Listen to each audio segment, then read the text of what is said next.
Welcome to Daily Dose Radio, a 5-minute devotional podcast studying the Psalms verse by verse. Broadcast from the ever-beautiful Sharonville, Ohio, on the sunny side of Cincinnati. Hey there, friends. Welcome back to Daily Dose Radio here in the Bible Bistro. Here in the Bible Bistro, we have some new books on the shelf. This week we have, told you last week and this week about Small Does Not Mean Struggling. Second edition is out on Kindle, so go to the Kindle store and get a copy for yourself. Also this week on the 6th, we're going to have, I think the 6th is, what day is the 6th? Is that Thursday? I think that's this Thursday. We have Daily Dose Radio will be, the Bible Bistro will be producing what's called Having Been Led. It's a devotional. 30 Days in the Church Covenant of John Newton Brown. I hope you'll take a chance on that and go out and get a copy for yourself. It's great for a Lenten devotional or Pentecost devotional or Advent devotional or just any time, really. Get a copy of Having Been Led. It's also in the Kindle store under David B. Smith. We're looking today at verses 50 and 51 here in Psalm 119. This is the remembrance section, the importance of remembering. So we began the whole thing, this whole section, with a request. Lord, remember. And we're not asking him to remember me or to remember something. We're asking him to remember his word. Remember your word to your servant. You caused me to hope in this word. And because of that, I have hope. Now, in 50 and 51, we start a cycle. Remembrance is still a part of this cycle. We're going to find it in 52 and also in 55. But we have the cycle of comfort and persecution, comfort and horror, comfort and pilgrimage. So this back and forth between comfort and then something that's not very comforting. But we need comfort before we get to the thing that's not comforting. So we begin that cycle here in 50. This is my comfort in my affliction. For thy word hath quickened me.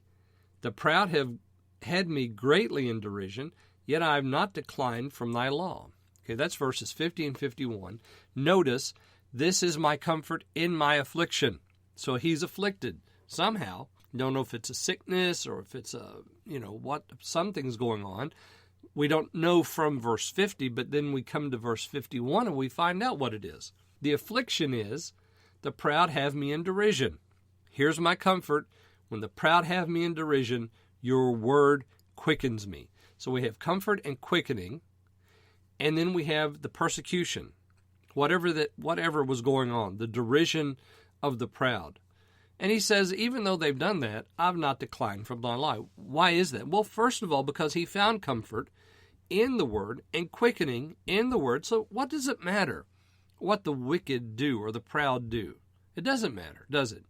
Now, I'm not going to decline from the law of the Lord simply because some people don't like it or don't like me or have some issue with me believing in God's word. No, I'm not going to decline from it because I've already experienced comfort. Comfort is on the front end. We front load comfort and quickening before we have the persecution.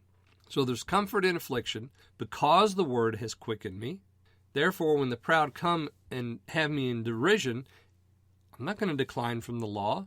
Why is that? Because I've already found comfort, and it's only in one source. It's only in one place, only one source. So now we understand why he's making this prayer there in 49. 49, remember the word unto thy servant, upon which thou hast caused me to hope. So hope, comfort, and quickening, all of those run together, and now we see why he's asking the Lord to remember the word, because the proud are there. And they're doing their work. You know, the wicked always do their thing. They can always be counted on to do their thing. I don't know why we should be surprised at that. What we should be surprised at is when the church acts like the world and doesn't depend on God's word or follow it. I hope you'll join me again tomorrow. We'll look at verses 52 and 53 on Daily Dose Radio. Thanks for listening to Daily Dose Radio. I'm David Smith. The music today has been performed by the Bluegrass Experiment. Thanks again for listening. I'll see you next time on Daily Dose Radio.